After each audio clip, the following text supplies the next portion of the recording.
సముద్రంలో కలిసే గోదావరి నీళ్లు ఏపీ వాళ్లకు అందేలా సహకరిస్తారని మాత్రమే కేసీఆర్ చెప్పారన్నారు మాజీ మంత్రి హరీష్ రావు. అలా చేస్తే తెలంగాణకు కృష్ణా నీళ్లు ఎక్కువగా తీసుకురావచ్చని భావించారన్నారు. హరీష్ రావు మాటలు అర్ధరహితమంటూ కౌంటర్ ఇచ్చారు మంత్రి తుమ్మల నాగేశ్వరరావు. అధ్యక్ష కేసీఆర్ గారు ఆయన ప్రాణం పోయినా పర్వాలేదు కానీ తెలంగాణ రాష్ట్ర ప్రయోజనాలు దెబ్బతింటే అంగీకరించే ప్రశ్నే ఉత్పన్నం కాదు.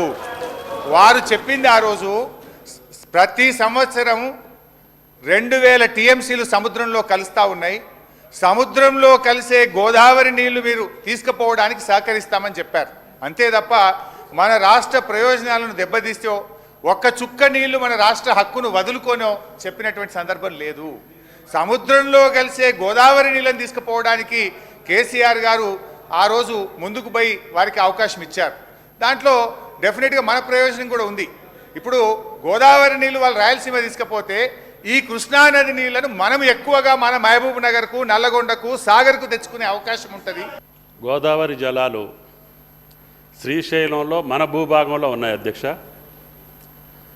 అడు 92,000 క్యూసెక్లకి రాయలసీమ లిఫ్ట్ ఇరిగేషన్ పెట్టి ఫ్లడ్ లైట్స్ తోటి లాస్ట్ 5 ఇయర్స్లో వాళ్ళు ఎన్ని కోట్ల రూపాయలు పనిచేశారు, ఎన్ని రోజులు పనిచేశారు.